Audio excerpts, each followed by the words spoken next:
Me avisa aí. Você começou? Alô, alô, pessoal, tudo bem? Boa noite, vocês estão me ouvindo bonitinho aí? Tá tudo certo? Não tá?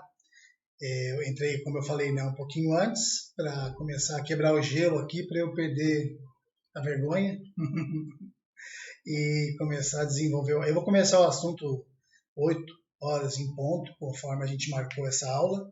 E daí, né, a partir daí, começa a aula de fato. O João está aqui do meu lado, então qualquer pergunta, qualquer coisa que for bem pontual durante o processo, vocês mandem aí. Mas no final a gente vai ter um tempinho. No final eu vou fazer um tempinho para a gente bater esse papo, né, de conversa, de pergunta, de resposta, do modo geral, sobre essa produção, o jeito que matar a curiosidade de vocês. Que horas são? 2 minutinhos. 2 minutos ainda. Então, sejam bem-vindos, quem já está aí. Faz um tempo lá que tinha gente assistindo já, eu estou extremamente ansioso, quem me conhece sabe quão ansioso eu sou. Então, eu estou o dia inteiro enlouquecido com essa aula, mas como eu já comecei a perder a vergonha, né, com esse negócio de live e tal, então já está tranquilo. Estou mais ansioso de passar o conteúdo para vocês e entender o feedback, ver o que vocês vão achar e tal, do que para falar aqui ao vivo, na verdade. Vou ficar sempre olhando o horário para não perder o tempo.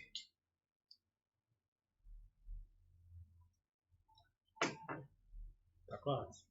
Tá quase. Deixa eu fazer assim para passar a vergonha. Ou dá mais. Não dá vergonha não. É bom, né, para destravar aqui o negócio. Toma mais uma aguinha. Deu, Leandro, pode começar. Vamos lá? Então, boa noite, oficialmente, né? São 8 horas. Eu quero agradecer vocês, quem já está aqui online, pela participação, por estar aqui acompanhando esse processo, que foi um processo super emocionante, vou colocar desse jeito.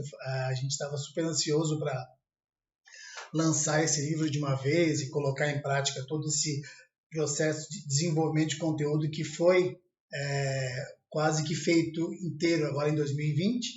E para comemorar e para oficializar isso, a gente bolou essa aula, que é uma aula que a gente desde o começo já pensou em colocar em prática. Ela já tinha sido pensada no início dessa promoção. Como eu falei, essa sequência, né, é justamente para promover o livro, é óbvio, eu não vou ficar também inventando história. E ele, né, vai ser lançado para venda hoje, depois dessa aula, depois desse nosso encontro. Já posso começar com o conteúdo? Deixa eu explicar. O João está aqui do meu lado. O João ele vai ficar interrompendo qualquer coisa aqui, me passando pergunta, me dando direções se eu esquecer de falar alguma coisa. E me dando roteiro também, porque senão eu começo a falar e vou para um lugar onde eu nem sei de onde que eu vim, sabe? Tem essa mania, então ele vai me ajudar a organizar as ideias aqui, conter a minha ansiedade. Se eu aparecer assim, por acaso, no começo, que eu esteja nervoso, é porque eu estou nervoso mesmo. Estou super ansioso, super agitado para começar essa aula, mas já começamos. Eu vou começar com... Para agradecer as pessoas que responderam o questionário. É verdade, eu quero agradecer as pessoas, todas que participaram da construção desse conteúdo, que fizeram parte da construção do livro em alguns momentos, antes, que nessas pesquisas que eu fiz, e agora para desenvolver essa série de questões que a gente levantou desde as lives, e para chegar nessa aula que nós estamos tendo agora. O pessoal respondeu perguntas, ajudou a definir o horário, isso foi importantíssimo, né, para a gente, para fazer do melhor jeito possível para nós e para vocês. E o tema dessa aula é justamente isso. Essa programação, como eu falei antes, já estava pré-definida. O tema dessa aula era outro, totalmente diferente. E nesse percurso aí das lives e tal, e nessa brincadeira de pergunta e resposta que eu fiz no Instagram nesse último mês aí, o pessoal, por coincidência, perguntou muito sobre linguiça, e eu achei super curioso e foi uma grata surpresa também, porque é um processo realmente legal, bem detalhado, tem pontos cruciais ali na preparação para que fique legal e tal. E é um tema que eu não tinha abordado no livro, então veio super a calhar, eu fiquei super feliz. Então estamos hoje aqui com uma sequência de vídeos de linguiça. Processo de produção do styling, a gente resolveu, né, não fazer aqui ao vivo por razões óbvias, né? Podia dar alguma coisa errada, podia tomar muito tempo. Styling, né, a gente sempre tem essa margem de erro, essa possibilidade de perder ponto e tal. Então, essa aula que vai ter 1h30, 2, sei lá, poderia ficar com 4, ia ficar super cansativa. Então, a gente fez todo o processo do vídeo, né? Conforme a gente fez o processo do livro, então passo a passo, uma coisa depois da outra, do começo da ideia, do briefing e tal, até lá no final na edição de foto. Então, esse percurso é o que a gente vai abordar hoje, conversando sobre técnica, sobre food styling, sobre produção, sobre posicionamento. Mais alguma coisa, João? Isso, né? E é legal porque ele vai esboçar bem o que a gente abordou no livro, sabe? Eu fui bem detalhista, eu tentei mostrar o mais detalhado possível o processo para vocês, para ninguém perder nada, para ficar bem explicado. E é o que a gente tentou fazer agora. Acho que antes do do vídeo só começar, né, o início do styling, né, o processo de briefing. Para a gente começar a história de produção de styling, a gente sempre tem que pensar no que a gente conversou essa semana e tem que repetir porque é um ponto, né, muito importante da produção, que é o briefing, que é o casting, que é pensar no que vai ser feito e daí desenvolver um planejamento. O que vai ser feito vai ser a linguiça. Então, o desenvolvimento dessa história, né, foi que tipo de linguiça, como é que eu ia posicionar, qual tipo de fotografia que eu ia fazer. Dentro de um processo de food styling, isso que acontece. A agência te passa o que ela quer, ou às vezes ela não sabe o que ela quer, só sabe qual que é o produto, e daí esse briefing vai sendo desenvolvido no coletivo ali. O profissional de fotografia e de styling conversa com o pessoal de agência, e essa história vai se desenvolvendo, ou já vem tudo prontinho, e o que a gente tem que fazer é colaborar ou não, ou apenas seguir, quando é uma coisa bem pensada, já concretizado, e o que é muito bom também. Então, dos dois jeitos funciona e dos dois jeitos acontece muito. De uma pessoa que sabe muito o que quer e tem gente que não sabe o que quer também, e a gente tem que colaborar, e isso também ajuda para a gente no âmbito de criação, né? O styling ele exige muito o desenvolvimento, né, de imagens e conteúdo gastronômico, visual. Ele exige muito essa parte de criação, criatividade, o jeito que a gente vai tocar a pessoa que está vendo aquela imagem naquele primeiro momento. A história tem que ser muito bem contada, como eu falo. A gente, quando olha para uma imagem, tem que entender de primeira, porque se a gente abre imagem para a pessoa ficar filosofando sobre aquilo, é porque a história não foi contada do jeito certo. Então, o primeiro vídeo a gente já vai passar logo. Ele é justamente sobre isso. Tenho o material, entendo o que eu vou fazer com ele é o que eu preciso, e eu começo a desenvolver a parte de styling propriamente dito. Limpeza, porcionamento, amarra. Eu costumo falar que eu refaço a linguiça, porque algumas vezes a gente tem que tirar um monte de recheio, botar recheio para lá, recheio para cá. Vocês vão ver basicamente isso no vídeo. E depois do vídeo também, entre um vídeo e outro, eu vou dar alguma explicação pontual, até chegar no último, daí depois do último a gente começa o nosso bate-papo. Podemos entrar para o vídeo, João? Podemos. Então, até já. Então, vamos lá. Primeiro de tudo, né, linguiça. Aqui tá ela. Essa linguiça aqui, linguiça de mercado normal, eu fui lá, pedi 1 kg de linguiça, eles me deram essa linguiça aqui. Existe sempre, né, a intenção e a preocupação super grande e importantíssima, que é o casting de produto. Então, às vezes vocês têm controle, né? Vai num cara que produz linguiça ou da marca mesmo, ó, vou precisar de tanto de linguiça, todas elas grudadas ou todas elas separadas, e assim vai ser de acordo, vai variar de acordo com a direção do fotógrafo, da agência, do brand, do briefing que passaram para vocês e assim por diante. Aqui é de mercado, eu pedi as mais gordinhas, porque eu vou pegá-las, por exemplo, elas estão de 2 em 2. Eu vou dar uma diminuída no corpo dela e deixar ela um pouquinho mais gordinha e amarrar aqui. Então eu costumo sempre dizer que eu reconstruo praticamente a linguiça. Ela tá aqui, eu tiro um pouco de recheio e daí eu vou amarrar novamente, apertar novamente, criar amarra desse lado e criar amarra desse lado para ela ficar no formato que eu quero e controlar esse recheio dela aqui para apertar e ficar com o desenho liso e eu levar para cocção, que vai ser bem breve, e essa cocção não interferir de uma maneira negativa da linguiça, não arrebentar a parte de amarra e nem fazer com que ela fique murcha e franzida, que é o que a gente não quer. Então, primeiro de tudo, desmontar e amarrar essa linguiça para ficar maravilhosa. Então já estamos com a nossa linguiça aqui. Nessa produção eu vou usar 3 linguiças, costumo trabalhar sempre com número ímpar, né? Na parte de desenvolvimento de composição, de planejamento gráfico, dessa parte de comunicação visual. O número ímpar ele é um número mais aconchegante aos olhos, vamos colocar de uma maneira bem simples. Então eu vou fazer uma composiçãozinha bem simples de linguiça, quem sabe um temperinho, uma pimenta, um salzinho e uma tábua que vai ser o fundo dessa linguiça. E daí já tem tudo bonitinho. A gente parte do simples porque o foco maior aqui é o styling propriamente dito de linguiça. Então, tá de 2 em 2 aqui, então eu vou fazer o quê? Essa aqui eu não vou utilizar, essa linguiça não vai ser usada, eu vou usar só a tripa dela. E essa aqui eu vou diminuir um pouco para eu ter o poder de fazer isso aqui de novo e deixar ela no formato que eu quero. Vamos começar já. Então, dei uma esvaziada aqui, mando fora, né, o recheio.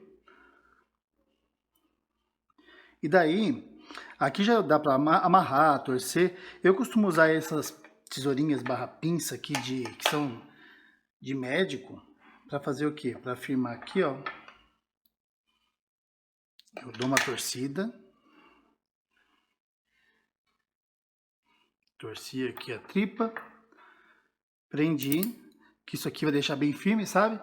Daí eu consigo torcer de novo aqui, ó. Bonitinho como deveria ser. Daí eu venho com um fio aqui. Isso aqui fica fixo, então me resolve muito problema. Eu vou colocar dos dois lados, para eu poder cortar aqui e não desfazer essa linguiça. Então vem para cá. Vem para cá. Vou torcer igual a outra. Pronto. E agora eu venho com o fio. Pode ser linha. Eu costumo usar fio dental por ser fininho, ser prático, ser fácil de cortar também. Uso fio dental sem cor, sabe? Para não ter perigo algum de fazer coloração onde não deve. Venho aqui, ó, e amarro. Amarro bem forte para não ter perigo de escapar, porque depois eu vou tirar esse fio de novo e a linguiça vai se manter no formato que a gente quer, que a gente planejou. Mais um. Aqui embaixo. Precisa fazer isso em todas as linguiças? Não, porque tem umas que nem tem esses gomos, né? Então, aqui eu só vou otimizar o formato real dela e deixar ela um pouquinho mais fotogênica. Daí pronto, já corto aqui para ficar mais fácil de eu trabalhar. Temos a linguiça bonitinha, pronta. Ela só tá mais gorda aqui, menos gorda aqui, então eu venho com cuidado, com paciência. Styling exige paciência, não adianta querer fazer as coisas muito rápido, que não dá certo. Tem que ter carinho, que daí a gente chega lá. Pronto, tá mais uniforme. A hora que ela for para água quente, ela vai dar uma enrijecida e tudo volta pro lugar. Então aqui eu já posso tirar aqui e aqui. Nossa linguiça está pronta para ir para o banho quente. Eu vou fazer essa amarra em todas, depois eu vou limpá-las. Tem esses fiozinhos que são naturais da tripa. Vou tirar com a tesoura, bastante cuidado para não furar a linguiça. Puxa, tirei aqui. Aqui tem outro. Deixa eu ver onde tem mais. Aqui, ó. Tem outro. Tira tudo isso porque depois, quando vai para a água quente, isso não fica tão interessante o visual, sabe? Então a gente quer ela que é lisinha, né? Para evidenciar aqui só a pintura, as marcas de grelha. Então, mais um. E a mesma coisa, vou amarrar todas elas, vou limpar todas elas e daí, a partir daqui a gente continua. Então, nós já temos essas linguiças devidamente limpas, tudo bonitinho, todas elas mais ou menos do mesmo tamanho, todas elas amarradas. Daqui, eu fiz uma a mais, eu falei para vocês que ia fazer uma composição com 3, porque essa aqui eu vou usar como exemplo, para cortar, para testar pintura, para testar o modo de queimar e tal. Então nós teremos uma que vai sofrer um pouquinho mais. E o restante vai ser o que a gente decidir, e daí vão ficar para a produção. Temos as 3, daqui elas vão para a água fervendo, e depois eu mostro o restante para vocês. Então, aqui nossa água quente. O que eu vou fazer? Vou colocar as linguiças. Como são só 4, eu vou colocar todas de uma vez só. Se fossem mais, eu colocaria aos poucos, não tudo de uma vez só, né? Para não ter risco de a água ficar muito fria. Por que eu pré-cozinho as linguiças? Principalmente, por 2 motivos principais. Eu vou fazer a pintura delas, então elas têm que estar com uma superfície menos gordurosa e mais uniforme, para dar o aspecto de cozido, claro, né?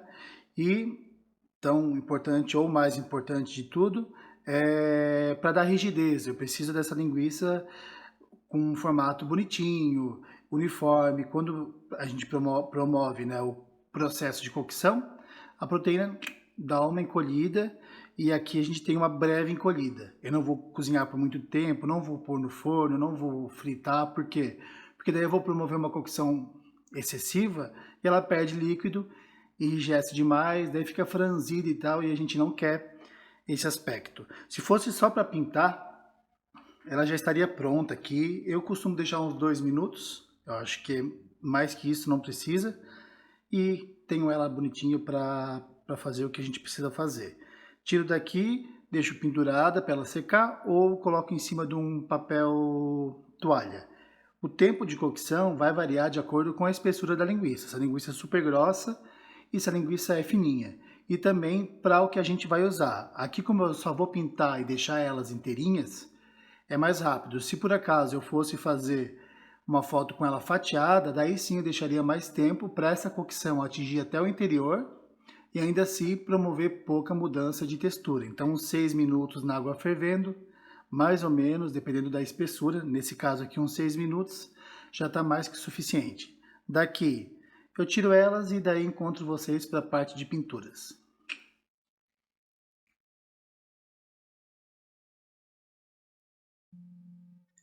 Então, essa é a primeira parte, né? Aqui a gente tratou de botar as coisas funcionando de novo. Passei um apuro aqui, deu nervoso que tava. Mas agora, pelo visto, está todo mundo feliz, aí, igual eu. Que alívio. Essa primeira parte do vídeo a gente mostrou basicamente o que acontece. Quando eu vou trabalhar com qualquer tipo de proteína, qualquer tipo de insumo, eu tenho que passar por um processo de casting, né? Eu escolho o que eu quero. Às vezes a gente tem poder de escolha, às vezes não tem. Quando não tem poder de escolha, é interessante ter uma lista com uma folga grande, por exemplo. Eu vou trabalhar com linguiça, o cara vai me mandar da fábrica dele e eu não sei, vai ser tipo Kinder Ovo, né? Vai ser aquela surpresa. Então, se eu vou trabalhar com 1 quilo de linguiça, eu peço logo uns 10, 12, porque é exagero. Em quantidade mas em termos de segurança não, porque pensa, dentro desses vários quilos eu vou ter que escolher um tanto que esteja bonito e apto, né, para se desenvolver a produção. E essa produção ainda pode dar errado, né? Vai que deu alguma porcaria lá, vai que cai o link igual caiu aqui, atrasou o negócio. Então, assim, sempre tem um imprevisto, né? Então, eu tenho que contar com esses imprevistos, porque imagina se eu tenho lá 1 quilo de linguiça, eu vou trabalhar com 4 gomos de linguiça e deu mal, deu ruim lá por algum motivo, ou não tem nenhum bonito, tem que sair para comprar e tal. Então, o tempo vai rolando aí e esse tempo custa, né, para a gente e para o cara que está pagando pela produção. Então, o casting é um processo importantíssimo, vital dentro do food styling. Depois, o processo, né, de manejar esse alimento para trabalhar da melhor forma possível. A linguiça, vocês viram, quando ela, nesse caso de gomos, né, eu costumo usar uma parte desses gomos e deixar para para ter o conteúdo e para ter o excesso de pele, por exemplo, para deixar maior, menor, para puxar a carne de um lado para o outro, igual eu fiz ali. E quando não tem, por exemplo, amarra, que é aquela linguiça em espiral, por exemplo, geralmente eu vou ter uma espiral um pouco menor do que a original, porque eu vou empurrar um pouquinho da carne, deixar um excesso mais de pele para amarrar, para essa linguiça ficar mais gordichinha ali e ficar bonitona para a gente trabalhar. Dentro do food styling também é quase que uma regra, não é uma regra absoluta, nunca tem, né? Mas é quase uma regra. A gente cozinhar, né? Passar por um processo de cocção muito pequeno ou quase nada. Quando a gente trata de proteína ou legumes e vegetais, alguma coisa assim. Por quê? Porque quando a gente cozinha uma proteína, principalmente, ela perde água, né? A ação do calor faz com que ela perca água e muda, né? As características dela de textura, de tamanho, né, de dimensão, né? Então é importante que a gente faça uma cocção muito breve ou quase nenhuma. É muito comum de trabalhar com a proteína totalmente crua, mas eu sempre que possível eu prefiro dar uma breve cozida, uma breve assada, um susto com ar quente, alguma coisa só para a gente ter um visual um pouco mais próximo do real, ou né, sempre o mais próximo possível. É o caso da linguiça. Eu cozinhei bem pouquinho ela, para ela ficar gordinha, se retrair, a pele ficar no lugar certo, e aí eu ter ela tal qual eu preciso para fazer a parte de pintura e maquiagem, que é o próximo vídeo. Então, vou abrir para vocês aqui o próximo vídeo e a gente continua a nossa brincadeira aqui de style, tá bom? Então temos aqui as nossas linguiças que passaram pela água quente.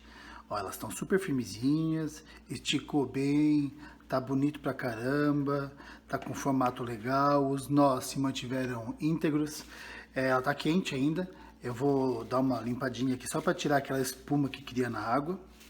E daí nesse momento a gente vê, né, se a gente deixou algum fiozinho daqueles que a gente tirou, se esqueceu, se um passou sem ser percebido. E daí a gente vai fazendo carinho, limpando. Vai ficar maravilhoso. Quando ela está bem quente assim, se é uma grande quantidade, como eu falei antes, é interessante quem sabe pendurar, se elas estiverem juntas, porque delas ficam suspensas e pelo calor elas secam de uma maneira bem legal também. Aqui não precisa. Então daqui eu vou deixar dar uma breve esfriada, só para não ter perigo de mexer. Isso, para eu, a hora que, ó, por exemplo, caiu aqui, não mexeu praticamente o acabamento dela. É isso que a gente vai fazer em tudo. Eu vou cortar aqui o excesso de pele e daí tirar o nozinho. Vou fazer isso com todas e a partir daqui a gente vai prepará-las para a pintura e depois a gente vai pintá-las. Continuando, tiro os cordõezinhos, corto o excesso de pele, apenas o excesso, isso aqui é charmoso, né? Claro, vai ter alguma direção que vai dizer que não quer isso, então é só tirar também, porque não vai interferir em nada. Vou dar uma puxadinha aqui. Vou cortar o cordão. Pronto.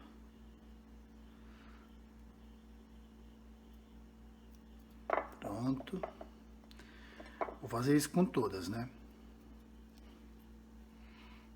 Tirar o excesso de pele, cortar o cordão. Viu que eu puxei agora aqui, ainda assim deu pouca diferença? Acontece. Pronto.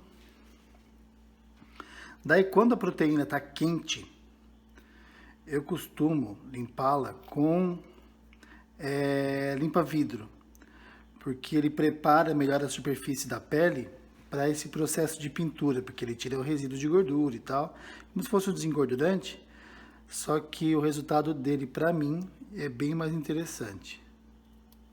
Pronto, deixa eu pegar uma pinça aqui para tirar esse fiozinho.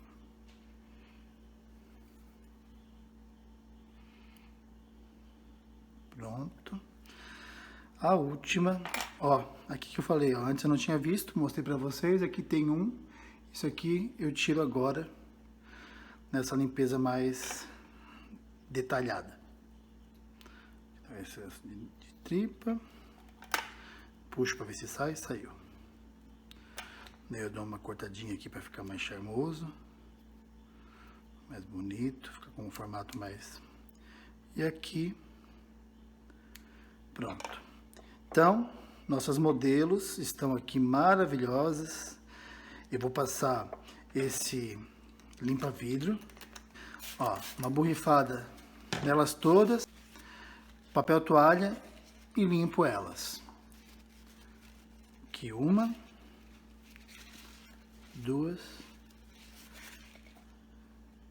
três. Esse processo, como eu falei, eu faço com 99% das proteínas, porque elas ficam com uma superfície mais aderente, vamos colocar desse jeito, para a pintura. Então aqui temos as nossas modelos. Daqui eu vou mostrar para vocês, antes de começar a pintar tudo, aquela quarta linguiça que é a nossa teste. Então eu vou brincar aqui, fazer uns testes com ela de marcação, de pintura, para explorar mais possibilidades com vocês. Depois a gente volta para essas três bonitas aqui, para elas ficarem da cor do verão. Tá bom? Estamos de volta com as nossas belezuras aqui, as três principais e aquela quarta que eu falei para vocês, que eu deixei separada para fazer o teste de pintura de tudo, de marca de grelha, de corte. Essa quarta aqui, ela ficou 6 minutos na água quente. Vocês vão reparar que essas três estão mais gordinhas, essa aqui é um pouquinho mais magrinha. Essa é a ação que a cocção promove, né? Ela vai encolhendo. Então, aqui a gente vai fazer todos os testes possíveis e a gente mostrar para vocês. 3 tipos de marcação, uma com ferro quente, que a gente esquenta com o maçarico, que é mais acessível, né? Todo mundo tem uma hastezinha de ferro, um talher redondo e tal, que eu vou marcar. Depois eu vou usar o marcador elétrico, que é aquele acendedor para churrasqueira aqui, ele mais fraquinho e ele bem forte. E a quarta ou quinta marquinha de grelha eu vou fazer só com pincel. Cada tipo de marca tem uma função, um uso. Quanto mais basiquinha, mais riscadinha, menos poluída, mais clean, vai para uma pegada mais de embalagem e tal, que é aquela montagem mais plástica, né? Eu prefiro tudo que é mais natural e tal, e eu gosto de pintar mais para não ficar tão definida aquela marquinha de grelha. De qualquer forma, eu vou mostrar para vocês. Do outro lado, eu vou fazer só pintura, porque nem toda linguiça é feita na grelha, pode ser feita no espeto, então não tem essas marcas aqui. Então eu vou só maquiar para mostrar de um grau menor de cocção para um maior, que é onde pega mais calor, que é essa parte que fica mais escura. Daí depois eu vou cortar e mostrar o resultado interno da linguiça, tá bom? Então, tenho aqui o meu maçarico. Eu vou acender aqui e deixar ele fixo, para ser mais fácil de filmar. Pronto. Daí eu tenho uma haste de metal, é aquele garfinho de trufa, sabe? Mas qualquer tipo de haste de metal serve. Daí eu vou esquentar. Esquento. Para começar a sentir aqui, é porque aqui já deve estar bem quente, né? Eu posso pegar uma pontinha da linguiça e ir testando, sabe? Ainda não.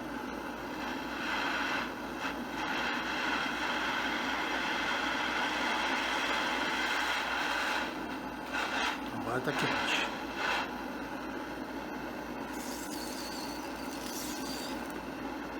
Marquinha de linguiça.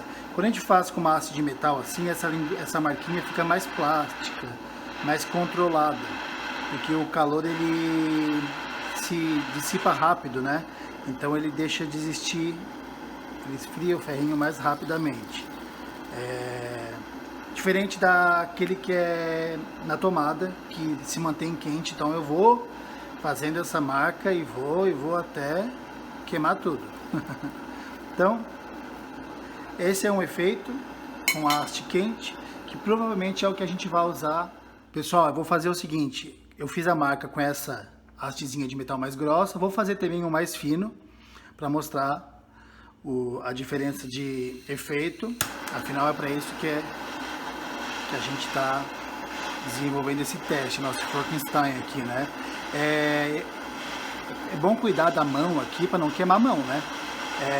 Como eu vou fazer só uma, esse ferro não vai esquentar tanto assim, e daí eu consigo não me queimar. Mas se vocês forem fazer um maior número de linguiças e tal, é interessante colocar uma luvinha na mão ou segurar com um paninho, alguma coisa.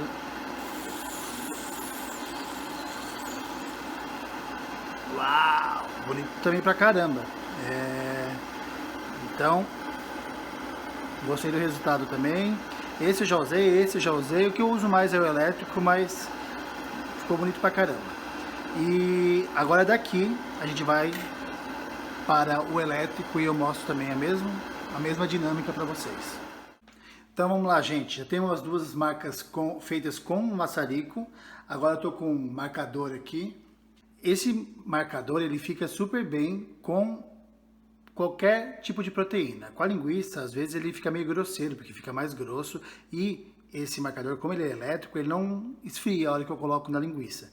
Então eu vou promover uma marca que vai queimando, e vai queimando, e vai queimando até... Vocês vão ver que é outra pegada, ela fica mais grosseira. Ainda assim fica bonito também. Se eu quiser ter uma marca um pouquinho mais suave, eu desligo ele da tomada e daí venho aqui rapidinho, mando ver, ele fica mais suavezinho e tal. Tem controle também, só que como eu falei, ele fica mais potente. Cada caso é um caso, daí vocês escolham o que vocês acharem melhor. Vamos pro próximo. Continuando, agora eu vou fazer a marca pintadinha. Corante marrom em gel, eu venho com um pouco numa superfície, num potinho, em qualquer lugar. Esse pincel aqui eu cortei a cerda dele para ele ficar mais achatadinho e eu poder fazer aquela pegadinha tipo stencil, sabe? Então eu venho aqui, testo, né? Até vai ficar no ponto que eu quero, aqui mais ou menos já tá bom. Largo ele e venho aqui também como se fosse a marca de grelha e espalho. Daí para isso, quando for fazer ele na prática mesmo, eu demarco antes, né, onde vai ser cada marca de grelha. Ele também dá um efeito. Eu costumo fazer isso aqui em cima da marca de grelha, para dar mais acabamento e tal, mas não é uma técnica que eu uso bastante, mas também é uma técnica que vale colocar aqui para vocês. Vou virar a linguiça para outra técnica que eu vou passar já. Continuando, eu vou fazer a mesma técnica de pintura, só que agora eu tenho caramelo e o corante. Toda pintura, ela tem que passar a realidade, né? Então, eu vou pegar o caramelo, vou dar uma sujadinha no prato aqui, e vou começar a mandar sobre a linguiça. A gente, toda vez que vai usar apenas pintura, a gente tem que ter noção que toda vez que eu pinto, né, eu mexo a pintura e a pintura é líquida. Então, entre uma camada e outra de pintura, como na marca da grelha de antes, eu tenho que ter uma espera para secar essa pintura, né? Ou eu agilizo esse processo com o soprador térmico. Então, pintei, sequei, o soprador térmico está aqui. Pode ser um secador de cabelo também, demora um pouquinho mais. Mas em tempos de calor e tal, isso seca rápido, também não é necessário. Mas isso aqui é uma peça bem importante no kit de um food stylist. Então, por exemplo, fiz aqui a cocção generalizada, né? Ela tá amarelinha, dourada. E daí, como ela ficou, essa parte mais alta entra em contato com o calor, lógico, muito mais do que aqui, numa cocção real, eu vou pegando mais corante e vou passando apenas no meio. Esse aqui é o corante que eu estou usando, é caramelo, né? Eu chamo de corante, chamo de tinta, toda vez é uma coisa diferente. E coloco no meio. Com o caramelo já deu, ó, uma pegada bem legal. Daí eu vou pegando, eu pego uma esponjinha só para não ficar com tanta marca de pincel e tiro os excessos para ficar mais realista, ó. E daí eu volto com aquele nosso corante puro, dou uma picadinha aqui. Para quê? Porque fica com um ponto mais escuro, né? Eu venho aqui e faço esses pontos escuros, onde pinga o líquido e tal, carameliza mais, e retiro de novo o excesso. Daí, por exemplo, fica um pouco demais. Agora tem um tempo tipo de passar um pouquinho mais de caramelo e tal, só para dar uniformidade com esses dois caminhos que a gente fez, com essas duas camadas. Caramelo. E como eu falei, né? Como eu falo sempre, tem um monte de receita de tinta, tem um monte de técnica de tinta. O que eu uso mais são algumas tintas misturadas e essas que são mais práticas de ter na mão quando precisa, que é o caramelo, o corante, corante com detergente. E tem receita para dar com pau de tinturas para cocção. Então, só mostrando aqui, essa aqui é a nossa tester. Temos aqui ela com pouco cozimento, médio, e a parte que ficou com maior contato com o calor.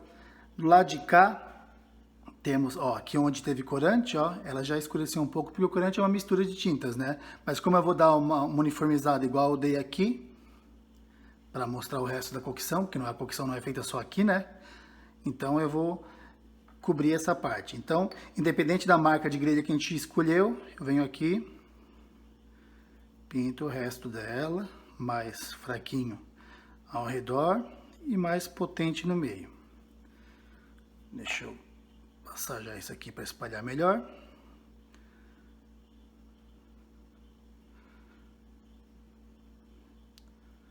E daí eu vou potencializar o centro, onde encostaram as grelhas e onde teve maior contato com o calor.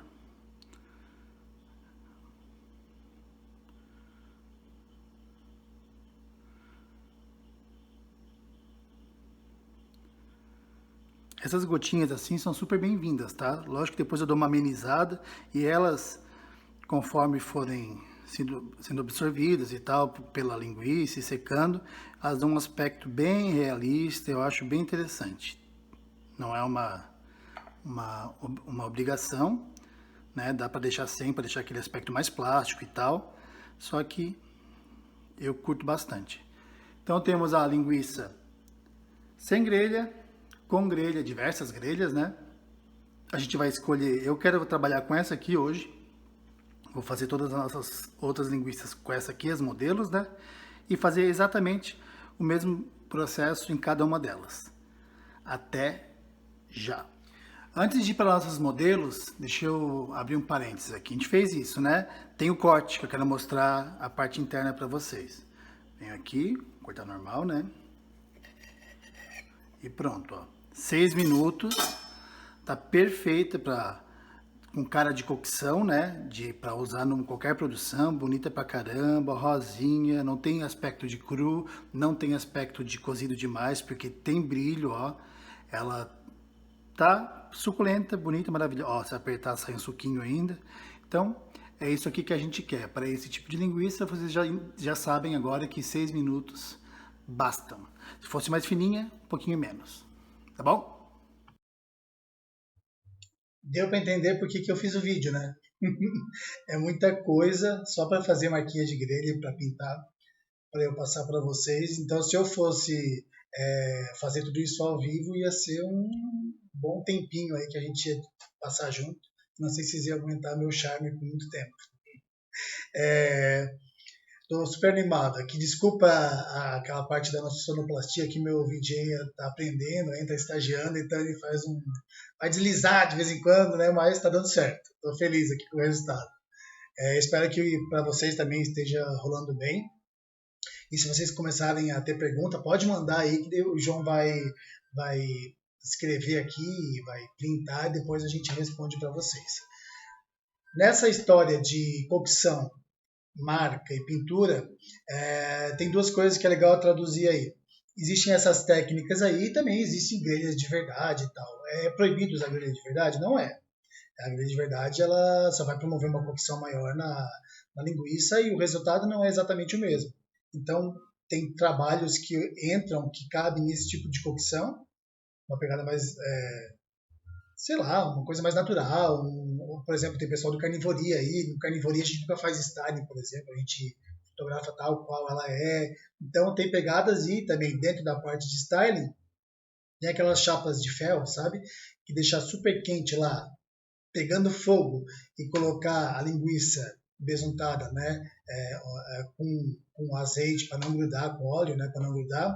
Também dá uma marca legal, vai ter uma sequência bem certinha de listras, só que é um processo mais arriscado por conta da falta de controle do calor e da chapa ser maior e mais quente e poder grudar. Então tem uma infinidade de contras aí que eu prefiro não usar, mas também dá, caso a pessoa não tenha essas ferramentas na mão, maçarico e tal, dá para esquentar também no bico do fogão e tem a chapa. Então dá para marca de linguiça ou de proteína não é o que não falta se a pessoa quiser fazer, quiser testar aí. E nas pinturas existe uma, como eu falei, né? Toda vez eu mudo de nome, uma hora eu chamo de tinta, uma hora de corante e tal. Existe uma infinidade de misturas que vão compor, né, tintas para styling. Cada proteína geralmente tem uma que funciona melhor, o frango é de um jeito, a linguiça é de outro, o steak é de outro, o churrasco em peça é outro, o peixe, fruto do mar também é outro. Então, cada tipo de proteína tem uma pintura adequada.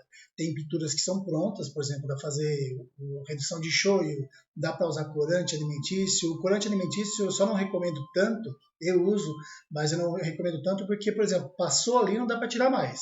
Ele começa a desenvolver, começa a atingir a proteína, então não é só superficial a pintura, começa a penetrar.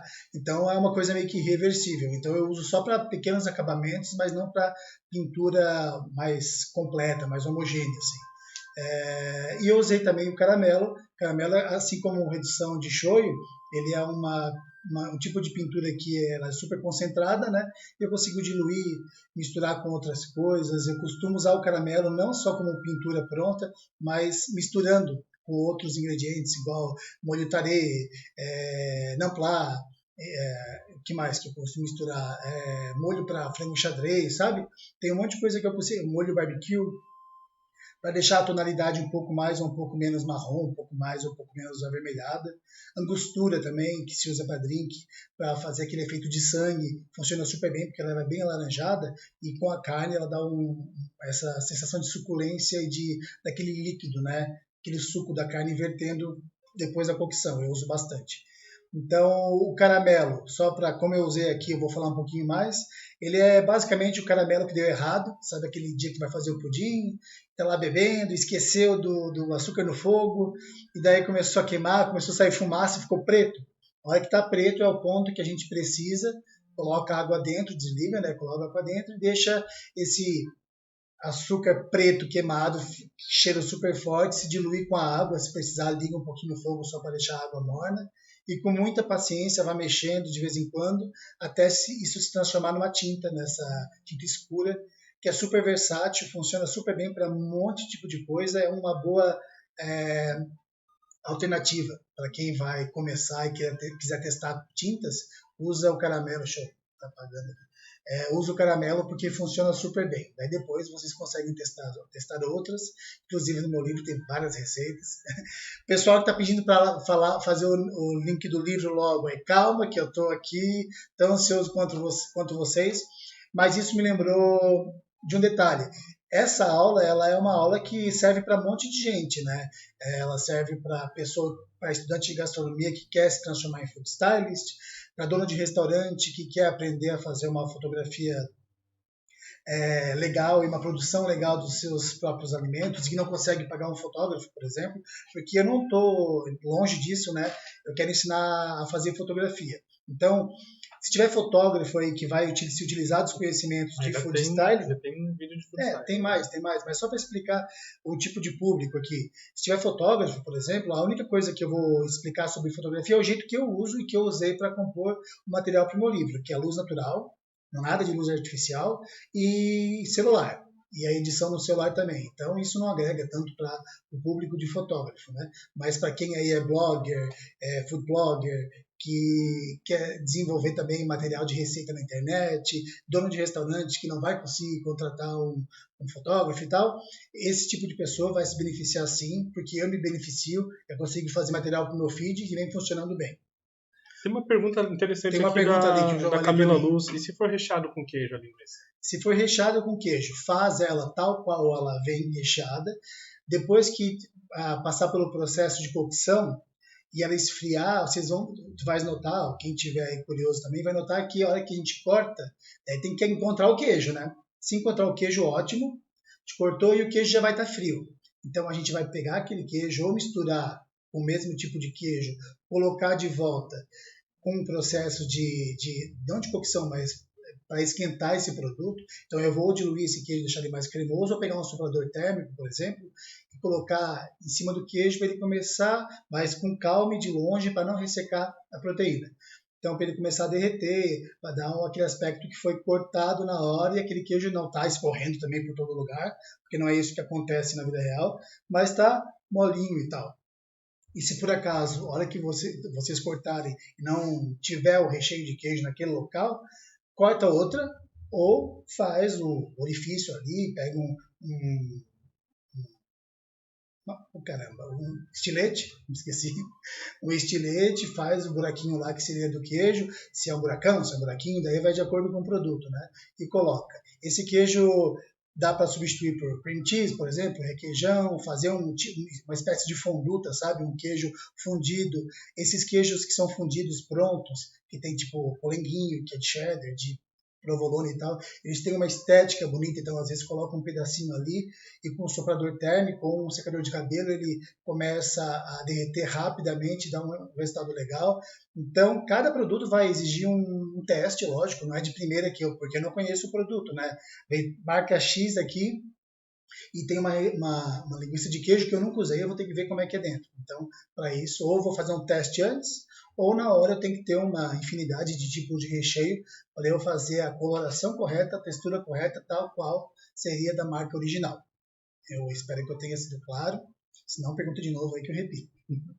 Que mais, João? Agora a gente vai para o próximo vídeo. Então agora eu vou para o próximo vídeo, que é basicamente... O próximo vídeo eu já estou meio perdido. Vai finalizar as linguiças. Eu vou finalizar as linguiças. Eu mostrei nesse anterior.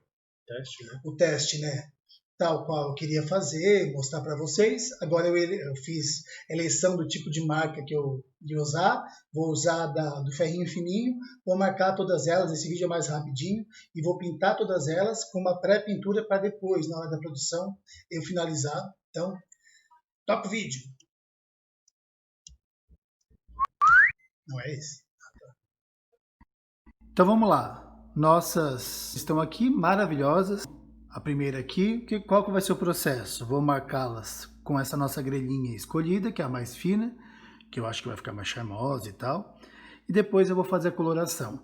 O que é super importante, independente do tipo de grelha que a gente escolher, é mantê-las paralelas. A grelha tem um espaçamento padrão. Se for aqui, aqui, aqui, tem que manter igual. Se for só 3, tem que manter igual o espaçamento. Se for 4, a mesma coisa. Ajuda a pegar um pincelzinho e dar um pontinho aqui para definir onde vão ser as marcas, para guiar e não ter problema de errar, né? E com caneta também, uma canetinha de leve e tal, não vai aparecer. Então, essa parte de espaçamento, escolha um jeito que vocês acharem melhor, direto ou não. Eu vou fazer o seguinte, eu vou dar um pontinho de corante em todas elas, de caramelo em todas elas, definir o espaçamento. Eu vou fazer provavelmente com 3 ou 4 marcas, pelo fato dela ser fininha. Vou fazer isso em tudo, vai mandar um time-lapse aqui desse processo inteiro e a gente se encontra no final.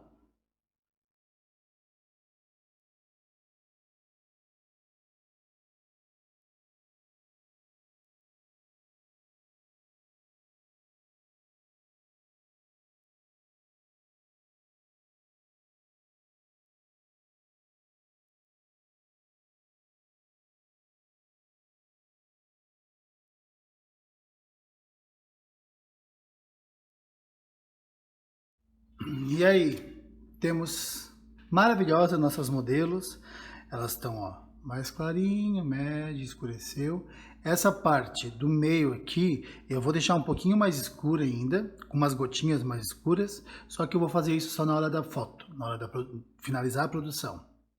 Porque até lá ela vai precisar de retoque, vai ter que dar um brilhinho, alguma coisa, então eu termino lá.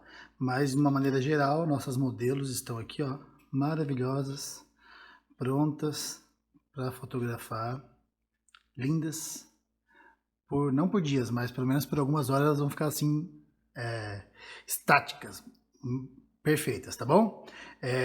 Já vamos para a produção. Um detalhe só que eu vi aqui, ó, a hora que eu ia acabar o vídeo, é como a gente usou pincel, às vezes fica pelinho de pincel. Esse pelinho de pincel não é legal, então depois desse processo daqui até a produção da foto, ficar atento que qualquer pelinho de pincel não é bem-vindo, a gente tem que tirar um a um, tá bom?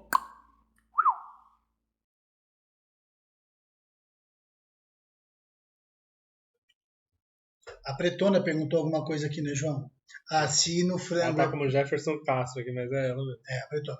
Pretona, o frango, ele tem uma produção parecida, né? Tem coisas que são em comum entre todas as proteínas, mas é muito mais complexo. Existe a pré-cocção, existe a pintura, mas o frango envolve muito prender pele, colar, usa muito super bonder, usa muito alfinete. Então o frango é uma coisinha mais complicada. Pensa numa mulher cheia de... Uma mulher não, né? Uma pessoa cheia de ruga, a gente tem que fazer sabe? Puxar para trás a pele, esconder a pele onde não aparece, e depois a gente faz toda a parte de maquiagem e tal. Então o frango Vai mais é mais aprofundado. Quem sabe a gente faça depois quando vier o curso, né, e tal. Então, mas tem no livro. Eu abordei 2 tipos de frango no livro, então tem frango pra caramba lá. E funcionou super bem. Agora agora a gente vai para a parte de fotografia, né? Então eu vou colocar o link do livro, Tá. caso... Então agora, já que a gente vai para a parte de fotografia, eu já vou liberar o link aqui do livro, né? Porque daí o pessoal que só queria saber mais sobre o styling e tal, já vê essa minha finalização ali, sobre o finalzinho da pintura e tal, mas já está livre, e olha eu liberando o pessoal da aula. Mas se quiser ficar aqui, eu agradeço muito, porque estou gostando pra caramba, e porque o que eu vou continuar aqui agora é essa finalização de pintura e tal, e depois vem a parte de produção ali de cena, que eu escolhi para compor, e depois a fotografia, o setupzinho básico, que eu usei ali para fazer a fotografia, para concluir esse processo de styling que a gente está desenvolvendo aqui. Tem alguma coisa aí que eu tenho que passar, João? Agora a gente vai falar sobre o setup de foto, né? O próximo vídeo é essa parte de setup e finalização. Eu explico também o que eu usei na produção. E a hora que a gente voltar, eu acho que comento mais um pouco sobre produção, que produção é uma coisa super importante dentro do food styling. Às vezes a gente trabalha, né, num cenário ideal, trabalha com produtor, né, mas isso é uma coisa quase que rara, não é? Por exemplo, eu dentro do meu trabalho de food styling, eu a maioria das vezes levo produção e desenvolvo todo esse planejamento visual e essa produção artística do que a gente vai pôr lá na cena. Então, isso como eu sempre falo, que é um exercício super interessante, super gostoso também e essencial. Quem sabe tu não vá colocar em prática fazendo a produção, mas direcionando e participando com essas instruções e entendendo também o que o diretor de arte às vezes quer, ele te dá a direção e tu sabendo o que ele está falando, é mais fácil de colocar em prática. A Dina está perguntando se para linguiça defumada o processo é o mesmo. Dina, claro, né? A linguiça defumada ela tem uma característica que ela fica com uma coloração um pouco mais laqueada. Então esse processo de pintura inicial, que deixa brilhosa e tal, que é aquela pegada do peru de Natal, sabe? Passou um verniz bem lisinho e tal. A defumação na linguiça desenvolve isso, né? Então, esse processo de pré-pintura, ele vai ser um pouquinho mais forte, porque ela vai ter uma cor uniforme, ela não vai adquirir cor só por conta do calor, mas também por conta da defumação. Então, o que eu sempre falo, quando a gente entende o processo da comida, a gente tem um ponto aí na frente para desenvolver o resultado que se quer quando se trata de food styling. Então, isso é importantíssimo.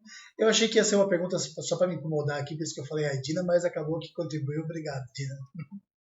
Vamos para o vídeo, então? Vamos para o próximo vídeo. Então, nosso setup de foto está aqui. Temos a produção, o celular fixo, um tripé, rebatedor e o difusor. O difusor agora não vai ser tão necessário porque a nossa luz já está difusa. Difusor é isso, é um tecido transparente, levemente transparente, que vai filtrar a luz que vai bater lá na produção, e isso se faz ou não necessário dependendo do tipo de luz que a gente está usando. Mas o rebatedor aqui vai ser bem necessário porque eu quero preencher mais com iluminação essa nossa produção. E daí eu tenho esse branco que vai ficar fixo aqui e tem outro que eu vou ver se eu vou usar dourado ou não para preencher melhor essa fotografia. Então eu vou direcionar a luz ali para onde eu quiser para dar mais textura, dar mais ruído, desenvolver mais sombras mais interessantes para esse elemento, como é um top view, né? Dar mais relevo nele e deixar ele mais com um pop-up mais interessante. A partir daqui a finalização, vou deixar brilhoso de novo, e daí nós teremos a nossa fotografia daqui. Tá bom? Então, cada coisa no seu lugar. A linguiça está do jeito que estava antes. A única coisa que ela ficou uniforme, né? Perdeu essa parte da finalização que eu tinha feito antes. Então, o que eu vou fazer? Eu vou voltar com aquela marca mais escura aqui e vou voltar com o brilho dela.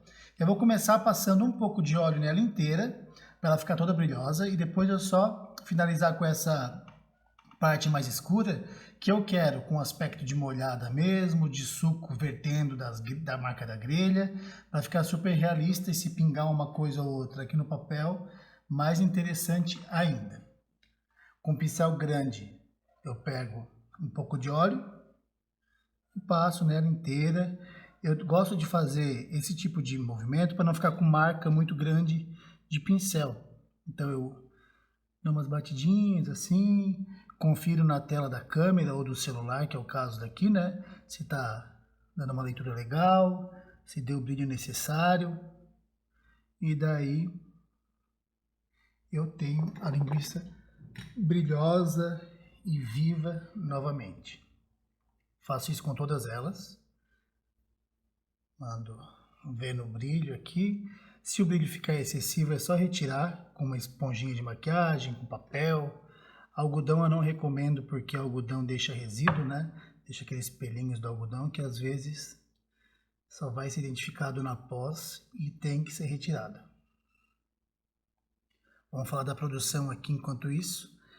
Essa produção eu quis deixar o mais simples possível, para dar o foco da linguiça. A história aqui é linguiça, ingredientes de churrasco, madeira que vai para essa atmosfera do churrasco também, meio que lenha, meio rústico. Um temperinho ou outro que teria na teoria dentro da linguiça e que se usa também em churrasco. E pronto. Linguiças brilhosas. O que eu tenho de pintura aqui? O caramelo, que está aqui. Corante em gel marrom aqui e os pincéis e a esponjinha. Isso que eu vou precisar para desenvolver a finalização dessas nossas modelos.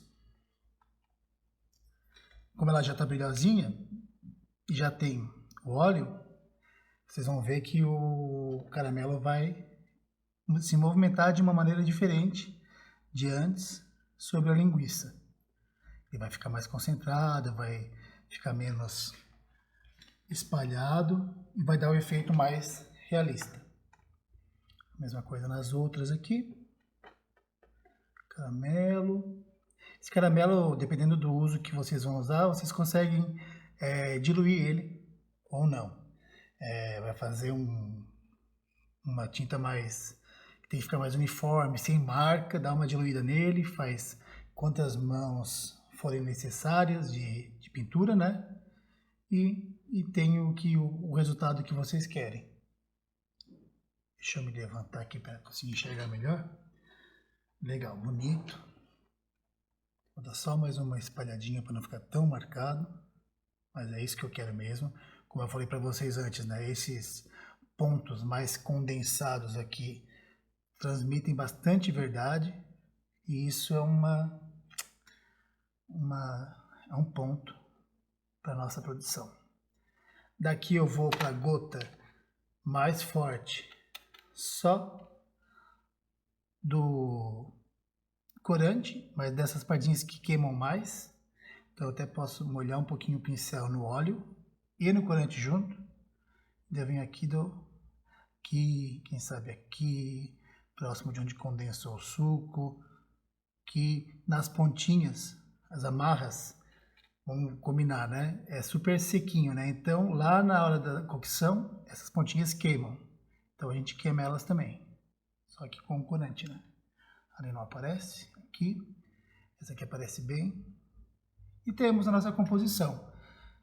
Agora é a fotografia. A fotografia eu vou fazer com o celular, no modo retrato, com essa dinâmica de luz que eu falei antes. Luz natural.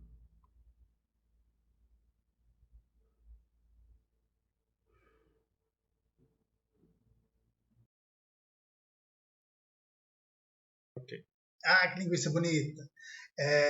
Primeiro eu vou falar sobre a maquiagem da linguiça, a finalização, e depois eu falo sobre esse setup de fotografia bem simples, bem acabamento aí. E depois eu vou para a produção. São 3 coisas importantes para falar nesse vídeo curto.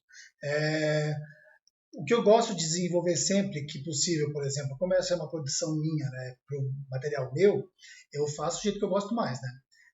Então eu não gosto daquela linguiça super lisa, como eu falei antes, com aquele acabamento laqueado, brilhoso, que fica bonito e tal, só que não é o que eu entendo como atraente e tal. Eu gosto de uma pegada mais realista, que flerta ali com um leve pornográfico, sabe, de food porn e tal. E então, o que eu sempre falo naquele acabamento com pontinhos e tal, eu vou pegar essa tampinha aqui da minha garrafa de água e explicar. A linguiça está na grelha aqui, né? Então, essa face de baixo que entra em contato com o calor, ela começa a perder líquido, né? E esse líquido vai escorrendo e aqui na parte de baixo que ele se condensa, que vira gotinha. Essa gotinha muitas vezes carameliza. Então, essas manchas na linguiça, elas são super bem-vindas. Eu entendo, né?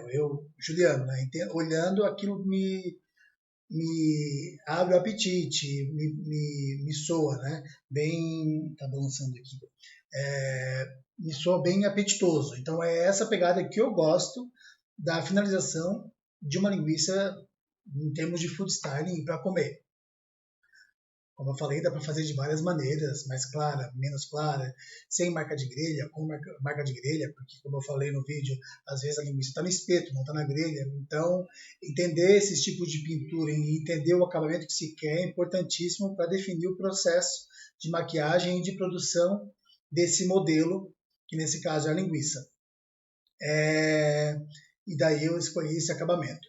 Em termos de setup de fotografia, vocês viram que é super simples. O que eu desenvolvi ali é basicamente o que eu desenvolvi no livro inteiro, que é uma fonte de luz que era uma janela, que sempre estava do lado esquerdo da fotografia, um mosquito aqui.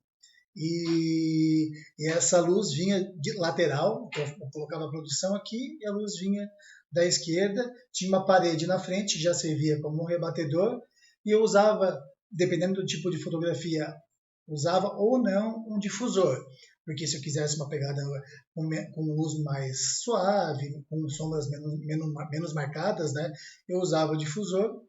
E quando eu queria uma luz mais marcada, uma pegada mais que demonstrasse sombras, texturas mais forte, usava sem o difusor. E tinha o rebatedor também, que o rebatedor pode ser tudo que reflita, né? Pode ser espelho, pode ser placa de isopor, pode ser tampa de Tupperware, usa o que você tiver em mãos e esse rebatedor vai ajudar literalmente a rebater a luz, que é a fonte de luz que vocês vão usar, no meu caso era a janela, né? E direcionar para onde eu quero lá naquela fotografia, aquele detalhe que às vezes está meio escuro, eu direciono o rebatedor. O rebatedor tem prateado, tem dourado, se for comprar, né? Mas de modo geral o branco funciona super bem. E às vezes tem tipo um pontinho lá que tá com um buraco preto, assim, que tá feio, sabe? Que o rebatedor não ajuda. Um espelhinho também ajuda, porque a gente consegue direcionar a luz só naquele ponto e já funciona bem. Eu estou falando de luz, iluminação para amadores e para apaixonados por fotografia, que é o meu caso, que trabalho com fotógrafos, né? Eu gosto, desenvolvo meu material e vem funcionando bem. Então eu acredito que essas dicas vão funcionar bem para vocês. Tem aquelas coisas básicas de celular, né? Quando a gente vai fazer fotografia, que é limpar a lente. Colocar no modo avião, por exemplo, para o pessoal não ficar ligando e atrapalhando e gastar bateria. Que mais? Manter a bateria sempre cheia, ter espaço no celular, que nada pior do que começar uma produção e acabar com o espaço, então fazer, quem sabe, uma limpa, aquelas fotos lá antigas e tal, que não serve mais para nada. Então, essas coisas básicas, usar a grade, que a grade é uma parte muito importante, mas depois eu falo na parte com composição. A grade é aquela função que a gente tem na tela do celular, que dá para colocar a regra dos terços, que estão aqueles risquinhos, e onde esses pontos se encontram, são pontos interessantes de se focar o assunto principal daquela produção. Então, se é linguiça com farofa, começa o nome do prato com linguiça, então a linguiça tem que estar permeando ali pelo menos aqueles pontos. Eu me aprofundo um pouco mais sobre isso no livro, faço um esboço bem bom de todas as regras de composição, o que eu uso e coloco em prática não só no livro, mas no meu dia a dia enquanto food stylist, e que funcionam bem também. E isso também é um exercício que vai treinando o nosso olho e automaticamente a gente consegue já enxergar, depois de um tempo, cada coisa no seu lugar e definir qual tipo de composição que a gente vai fazer. Essa, no caso, é uma composição centralizada, simétrica, com todos os pontos focais, que são as 3 linguiças, dentro dos pontos, das intersecções, das linhas, da regra dos terços, e naturalmente funciona bem. Tinha pergunta ainda, João, que é bom falar por agora, porque eram perguntas sobre composição, não é? A Bruna perguntou, no caso, uma linguiça artesanal, como um rúcula, tomate seco. Quando a gente faz um prato, um produto que tem uma composição com sabores, a gente sim pode colocar esses sabores, né, que compõem o produto em cena. É interessante, porque vai dar uma leitura óbvia, mas também tem que cuidar para não ficar muita coisa e isso tudo atrapalhar o modelo principal.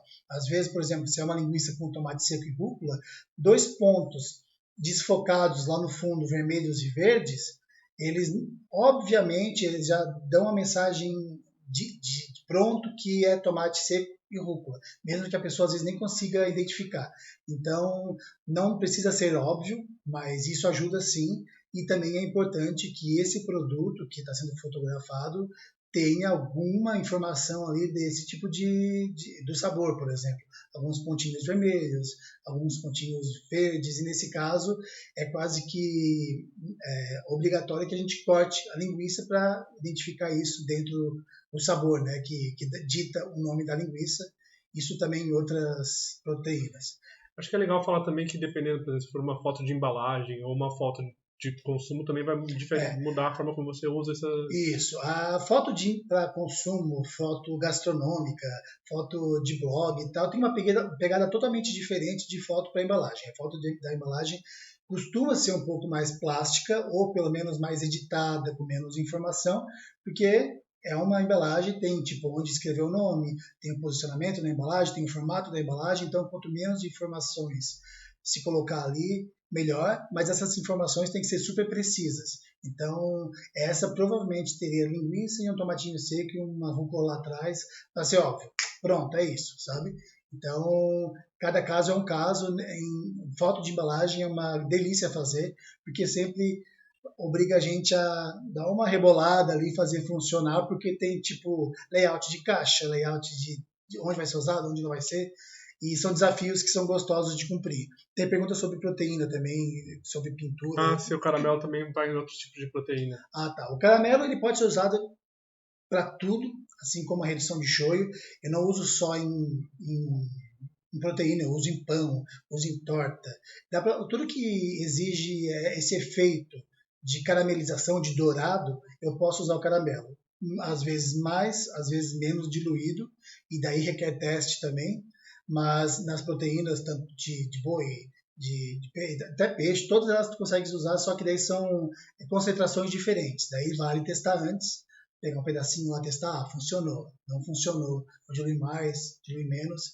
E quando tem pintura de proteína, por exemplo, com pele, tipo frango, a gente usa outros artifícios para manter essa pintura bem estática, se quer um resultado uniforme, ou menos estática com informações tipo tempero, para um resultado mais rústico, que é o que eu sempre gosto mais, que é a minha pegada, né? Mas a gente tem que fazer todas as pegadas, porque cada cliente é um caso. E também a gente fala sobre a composição, né? Vamos mostrar as tábuas, aqueles testes que você fez. Falei de fotografia, falei da finalização, né? E agora eu vou falar da composição. O João vai passar aqui para a gente uns testes que eu fiz, com várias tábuas, com papelzinho eu defini no começo que eu queria, então Eu mantive ele todo, em todos os testes, mas ó, eu estou ali, a tábua aqui. Tábua. Essa é uma tábua do Carnivoria, propaganda aqui, e eu testei, fiz um clique com o celular, sabe, sem produzir nem nada, só para testar se funcionava, não curti, passei para a próxima. Tem outra região. Daí passei por uma mini gamelinha de bambu sobre a tábua rústica para desenvolver essa composição de camadas, entendendo que sempre tem a base, né? A base não, o fundo pode ser embaixo, do lado, e depois tem a base. Essa base pode ser outra tábua, pode ser um papel. Aqui tem duas bases, por exemplo, tem a tábua rústica, que é uma base barra fundo, e tem um papelzinho que é a base propriamente dita, que poderia ser um prato, por exemplo, e assim por diante. Essas camadas de fotografia são super interessantes de se desenvolver para estudo, né? Por exemplo, eu vou fazer um mood board daquela comida, então eu vou usar um prato, eu pensei nesse prato, a gente faz uma fotinho lá, vai sobrepondo, né? Esse prato com esse papel, com esse tipo de decoração, com esse ângulo, a gente faz um mood board lá, uma apresentaçãozinha, ó, o ângulo é esse, o número de composição é esse, por exemplo, vai ter farelinha, vai ter um pãozinho, vai ter uma ervinha.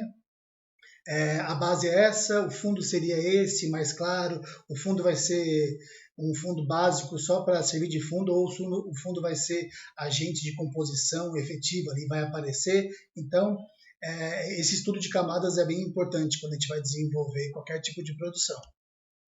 Aí outra, que é uma tábua queimada, foi a primeira que eu pensei para usar por conta, tipo, churrasco, tábua queimada, carvão, só que na prática eu não gostei porque ficou conversando muito com as marcas da grelha, então ficou tudo muito com lista, eu troquei de posição e ainda assim não funcionou, então eu tirei essa, não usei.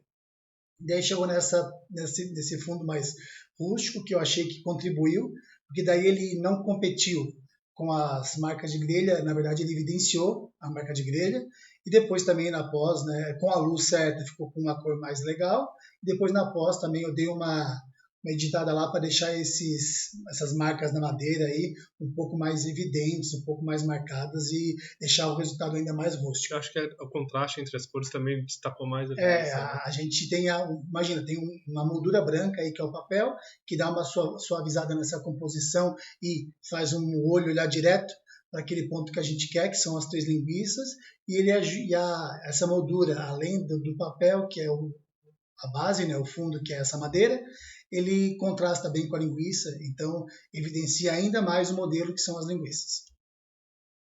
E daí foi quando eu comecei a desenvolver a composição, eu costumo sempre usar número ímpar em composição, não é uma regra também, mas em 98% dos casos eu uso composições ímpares, tanto dos modelos quanto dos componentes. Vocês vão reparar que se a gente começar a traçar linhas, eu estou aqui, não me esqueci que eu estava, não consegui.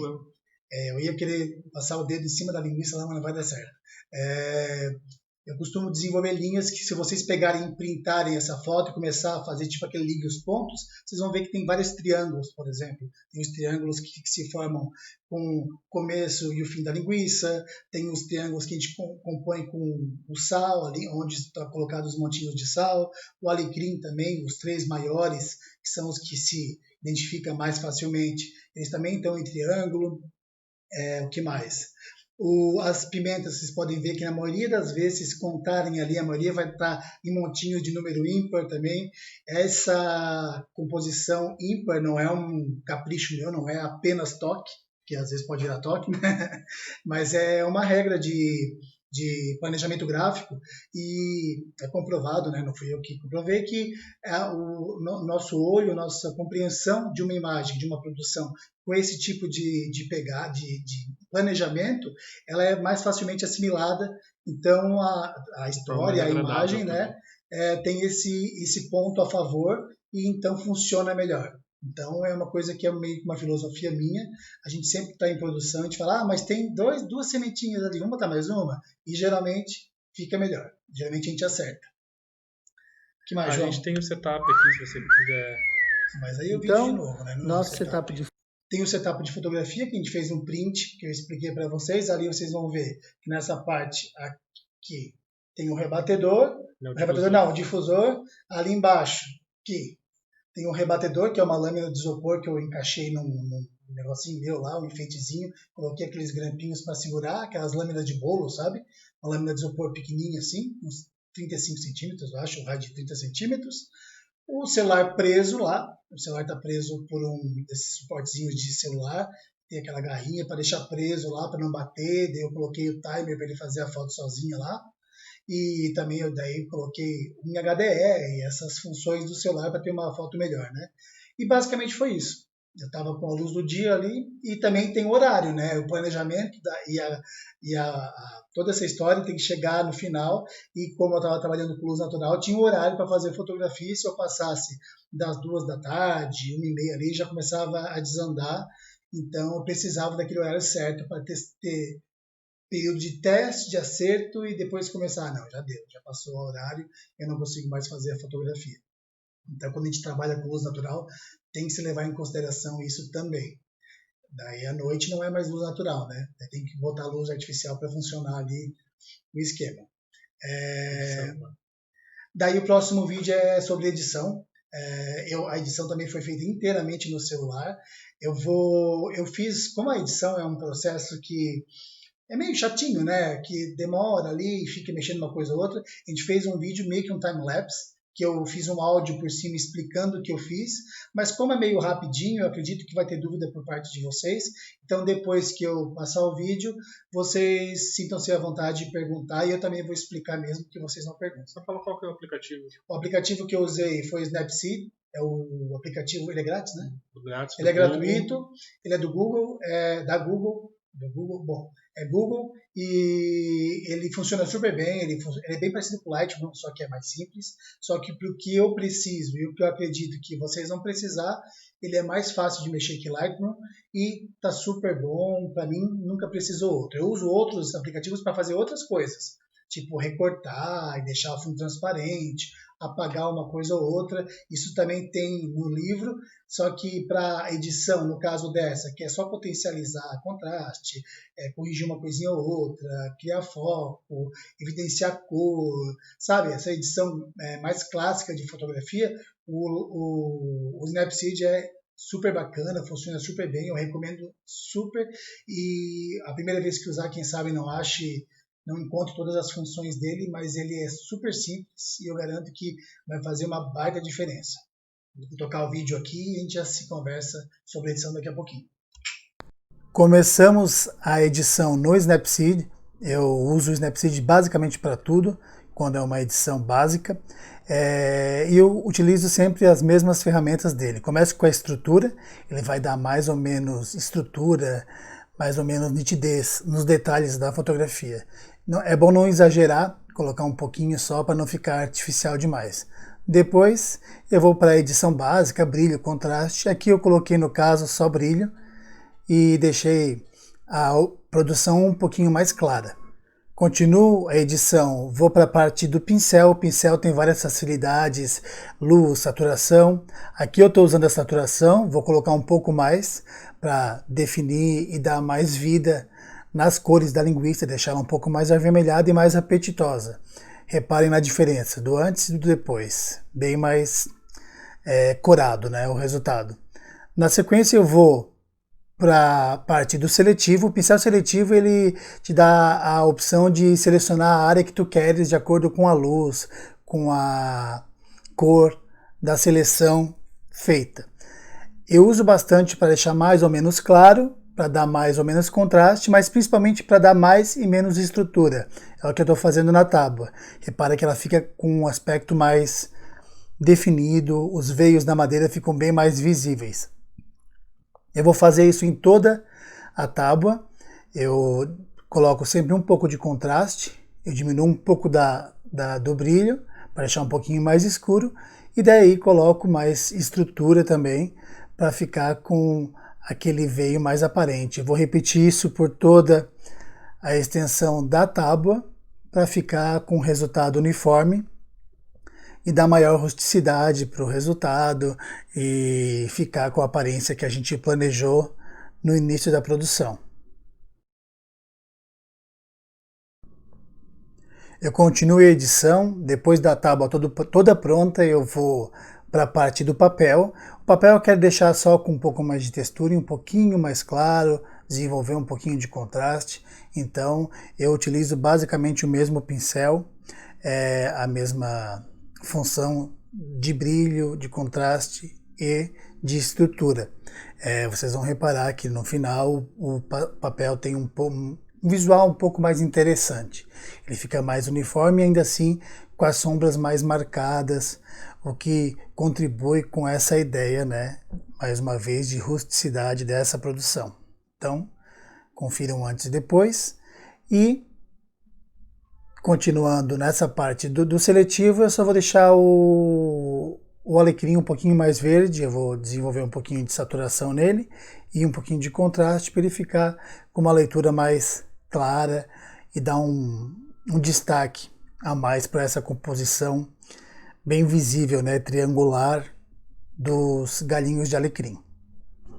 É legal reparar o antes e depois, dá uma baita diferença, né?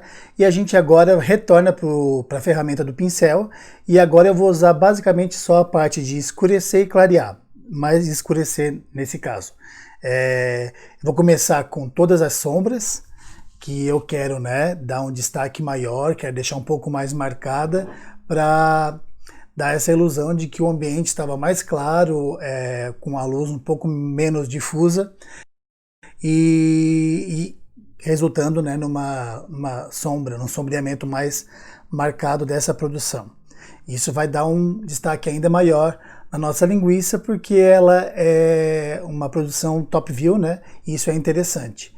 A mesma dinâmica de escurecer eu vou fazer nas marcas de grelha, não para deixar bem escuro, mas para deixar um pouquinho mais visível e definir essa marcação, deixar mais atrativo e mais legível, né, ao primeiro contato dos olhos com a fotografia.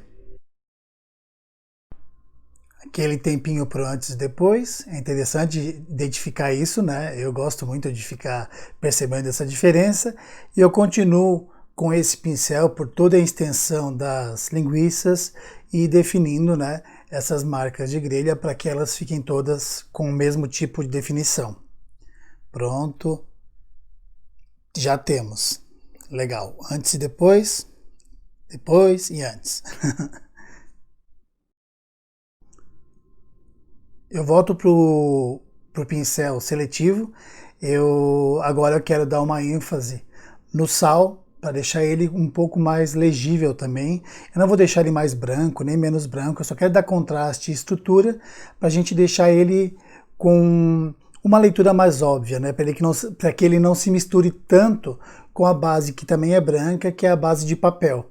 Então eu deixo ele mais marcado com a pouca sombra que ele tem, mais forte, e daí, por consequência disso, ele fique também mais ressaltado, que ele se sobressaia a essa superfície com uma coloração tão parecida à dele. Essas são basicamente as funções que eu sempre uso no Snapseed e finalizo sempre com um trabalhinho ali, um trato na parte de desfoque e da vinheta, né, que compõe sempre a finalização de uma fotografia. Eu não exagero no desfoque, porque se exagerar fica um pouco artificial, então eu mantenho um levezinho assim que funciona super bem. Eu vou dar uma recortada também para deixar o ponto, né, de intersecção entre as linhas da regra de 3 aqui mais enquadradas na composição de linguiça e temos. É isso aí, ficou bonito pra caramba. É uma composição simples. Agora é só exportar ou salvar por cima da arte original. E as nossas linguiças grelhadas da cor do verão estão prontas para a gente enfeitar o nosso feed, entregar para o cliente e demonstrar o nosso trabalho de styling.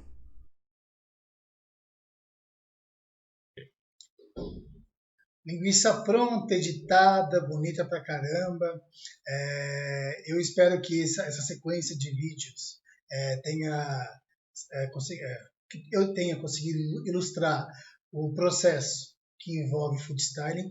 Nem sempre, né, esse processo de fotografia e de edição vão estar nas mãos do food stylist, mas aqui no desenvolvimento do livro eu tive esse cuidado de ter conteúdo para o fotógrafo, para o food blogger, para o food stylist. Eu, enquanto food stylist, de uma maneira não formal, funciono como food blogger ali também, porque eu posto muito material de trabalho meu e tal, e eventualmente eu desenvolvo material. Então, eu entendo a importância desse tipo de desenvolvimento, eu uso isso, né? Tanto que eu usei para fazer esse livro. E nessa semana que eu trabalhei o desenvolvimento e o lançamento desse livro, eu fiz questão de conversar com 3 profissionais diferentes, que foi o Pedro, do Estúdio Malagueta, que é uma baita referência de fotografia de alimentos aqui no Brasil. Eu achei super legal identificar que o pessoal de fora do Brasil também tem ele como referência, e isso é uma coisa que me deixou super orgulhoso também, porque a gente trabalha sempre juntos, né? E o Pedro é um cara que entende de food styling, usa food styling sempre que, como é a realidade, né? Sempre que ele não pode ter um food stylist junto, ele usa das informações que ele aprende com o food stylist, que ele aprendeu na vida dele, né? No processo de desenvolvimento. Ele coloca isso em prática e até quando ele está com o food stylist, por exemplo, que a gente trabalha bastante junto, a gente tem uma troca mais rica porque a gente consegue desenvolver mais, porque ele entende o que eu estou fazendo, ele entende o que eu quero e às vezes ele entende o que ele quer, consegue passar isso para mim e às vezes também eu consigo explicar, direcionar alguma coisa para ele com termos de styling que a gente vai conseguir fazer um resultado mais legal. Teve a Nazaré, do Imagens do Ponto, que também foi uma baita live que eu amei, que foi ontem. Ela é uma referência também, daí não só para mim aqui, mas vários lugares do mundo, é uma baita profissional. Quem puder visitar tanto do Pedro, né, quanto dela, os feeds, vocês vão ver que eles não estão brincando, eles estão trabalhando com marcas muito legais. E a Nazaré é outra pegada, porque ela é fotógrafa e food stylist. Ela consegue desenvolver os dois e ainda assim, sempre que possível, ela opta por desenvolver a fotografia e ter um food stylist junto. Então essa é a parte que eu acho super legal, porque mesmo ela desenvolvendo, ela entende a importância de cada um conseguir compor, né, e colocar em prática o seu melhor. E no caso dela, é a fotografia mesmo, ela mandando super bem em food styling. E esse conhecimento de food styling ajuda muito na carreira dela enquanto fotógrafa, mesmo que ela não coloque isso em prática, que é a mão na massa do styling, né? E daí tem essa pegada do storytelling que eu falei com a Érica dos Diálogos Comestíveis. Muitas pessoas que me conhecem a Érica e a gente tem projetos juntos e tal. Ela é uma jornalista incrível que conta e fala sobre gastronomia como ninguém, entende muito, e ela desenvolveu comigo sobre essa necessidade, a importância de contar uma história que envolve desde lá do conceito do planejamento, do briefing, que a gente começou a falar bem no início dessa aula, e acaba com uma imagem que vai conseguir transmitir de uma forma super saudável e eficaz esse conceito, esse pensamento que estava lá quando a gente começou a planejar e quando a gente recebeu as informações desse projeto. E isso tudo se amarra, né, e mostra a importância desses conhecimentos para quem, no meu caso, né, é food stylist e tem um feed que importa desenvolver conteúdo, quem é blog, quem tem uma marca de comida, que não consegue contratar um fotógrafo, consegue fazer uma foto legal também. Hoje em dia existe uma demanda absurda, ainda mais importante, de imagem de comida. A imagem ela vende muito rápido, né? Então um estabelecimento com uma imagem legal, mesmo que não seja de um fotógrafo gabaritado ou com uma câmera profissional, um estabelecimento com uma imagem legal, bem legível, que se consegue entender o que tem naquele prato, ele vai vender certamente muito mais que o outro. Eu falo isso não só como food stylist, mas como consultor gastronômico, que eu monto estabelecimentos de A e B, de alimentos e bebidas, né? E isso é uma coisa que só vai crescer, e eu desenvolvi esse material porque eu quero ajudar isso a crescer e contribuir com esse cenário, e também quero contribuir para pessoas que, assim como eu, quando começaram não tinham material, que tinha que comprar material de fora e tal, e o que está escrito ali, o que eu desenvolvi é basicamente o que eu aprendi nesses meus 8 anos enquanto profissional de food styling, e eu pratico um pouquinho antes, mas profissionalmente atuando são 8 anos. O que eu aprendi nessa história pequena e curta, mas bem intensa, e o que eu também desenvolvi nesse período. Então tem uma mescla ali de vivência, de jogo de cintura e aprendendo com as situações, que isso acontece a cada produção é uma situação nova, e a gente tem que estar aberto a aprender e desenvolver, mas a gente tem uma bagagem boa, e essa bagagem boa, se for com conteúdo legal, ela permite que a gente tenha mais segurança e desenvolver e entender os processos que envolvem a produção de alimento para fotografia e para vídeo. O que mais que eu tenho que falar, João? Eu acho que a gente pode abrir para perguntas enquanto você vai explicar um pouco sobre o livro. Eu vou explicar um pouquinho mais sobre o livro, então quem quiser perguntar aí pode perguntar. Vai mandando que eu vou... Eu estou super feliz, é bom falar de novo que vocês estão participando. Eu vi que tem um número não tão grande de pessoas, mas que ficou do começo ao fim. Isso é ótimo, que pelo menos aqui a gente está conversando, está sendo interessante aqui para mim e para vocês. E o livro ele já está com o link à venda, né? O João já lançou aí, né, João? E ele basicamente é isso. Ele tem todo esse processo de styling parecido com essa dinâmica de aula que a gente teve hoje, do começo ao fim, do processo, do passo a passo, as ferramentas, os acabamentos, as pinturas, as ferramentas. Se vocês tiverem perguntas sobre as ferramentas que eu usei hoje no livro, se tiver alguma dúvida, pode, no vídeo, pode perguntar. Tudo isso que envolve está no livro, o processo de pré-produção, de casting, de planejamento, de clientes, desenvolvimento com o cliente, de planejamento, de que mais, João, que tem no... É basicamente assim. Até orçamento e muito passo a passo. E muito passo a passo. Que eu acho que é igual um livro de receita, né? A gente quer ver a receita e como se faz a receita. É lógico que tive uma ênfase aí nos passo a passos, que foi um processo mais legal também de desenvolver o livro, mas essa parte mais teórica e mais de organização, iluminação, tudo que envolve food styling também está lá, super bem escrito, super bem explicado, de uma maneira informal, porque eu gosto de ser informal, não gosto de coisa muito quadrada, acho chato pra caramba. Então a gente vai estar lá quase que batendo um papo. Eu espero que ajude bastante vocês, assim como eu precisei de ajuda e agora tem em português. Legal pra caramba. E a gente, nesse processo também, teve muita pergunta que eu não consegui responder, porque a maioria das lives que eu faço, das lives não, né, dessa brincadeira de pergunta e resposta, eu estava no meio de trabalho. Então, o que eu não consegui responder, eu estou usando já como informação para desenvolver mais conteúdo, que vai ser para próximos projetos, para o curso que eu vou fazer, que vai se basear nesse livro, em outras coisas que até lá eu vou desenvolver, só que o curso não sai já, porque tem que gravar e tal, mas para o ano que vem eu acho que rola.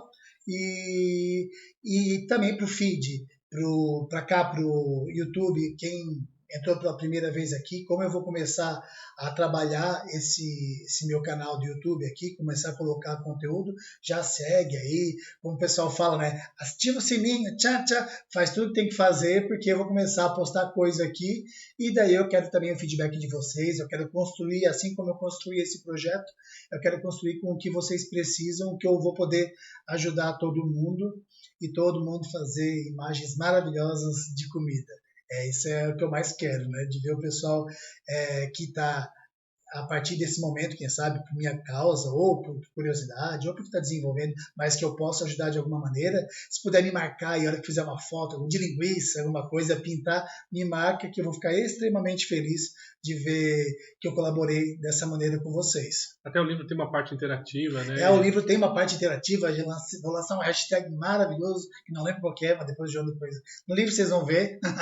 Então esse livro, gente, não é só jabá aqui não, é um livro super legal, um livro que eu amaria ter no começo da minha carreira, e ele está aí para vocês, que eu fiz com todo carinho, de verdade. Foi 2020, né? A gente se viu meio sem saber o que fazer, pelo menos serviu para essa história legal que está acontecendo, está se concluindo agora, e eu estou super orgulhoso. O João também, o João é coautor do livro, está aqui do lado, não aparece muito, mas é uma parte importantíssima no desenvolvimento, e é o nosso primeiro filho, né? O livro é o primeiro filho, então eu estou bobo igual um filho, e tô louco tava louco já há muito tempo para dividir isso com vocês. Então agora é a hora. O vídeo vai ficar disponível até o dia 3. O vídeo que a gente gravou agora, por conta de ter essa porcaria do começo lá, que teve que fazer, desfazer, a gente vai fazer uma edição do começo com aquela interrupção, daí tira fora, né? E coloca o resto, daí a gente vai colocar aqui no meu YouTube, né? E daí vai ficar disponível aqui até dia 3, para quem quiser ver, gravar, rever, aprender. A gente vai mandar no grupo, no e-mail, vai mandar em todo lugar, para que esse vídeo estiver disponível, tá? E dessa nossa conversa, porque eu acho que dá para depois assistir com mais calma, se quiser colocar lá com a velocidade um pouquinho menor, porque eu acho que eu falei rápido em alguns momentos e tal, naquela parte de edição também. Daí dá para ver com mais calma, aos poucos, e aprender bastante com esse processo que a gente desenvolveu. Tem alguma pergunta aí, João? Não, agora não estou vendo mais perguntas. Bom, eu espero ter respondido todas as perguntas. Eu quero agradecer mais uma vez por todos que estavam aqui. Eu acho que não tem mais o que desenvolver, né? E mais uma vez, muito obrigado, gente. Espero que o livro ajude vocês que pediram o link aí. A gente vai continuar esse processo de desenvolvimento do livro por essa semana aí de promoção e tal. E obrigado, dando parabéns ali. Explica que você não consegue ver. Eu não consigo ver aqui, porque eu estou na câmera, né? Então ali eu olho de vez em quando pro lado para dar mais piada, para conseguir ver o que o pessoal está comentando. Mas basicamente é isso. Muito obrigado, gente. Mais uma vez, acho que é a quarta, quinta vez que eu agradeço, né? Mas eu só tenho a agradecer e eu espero ajudar todo mundo que quer desenvolver material gastronômico visual de uma maneira bem efetiva e bem eficaz com esse material que a gente preparou com todo carinho para vocês. Tá bom? É isso, João. Então, tchau, boa noite e até a próxima. Se inscreve aqui no YouTube.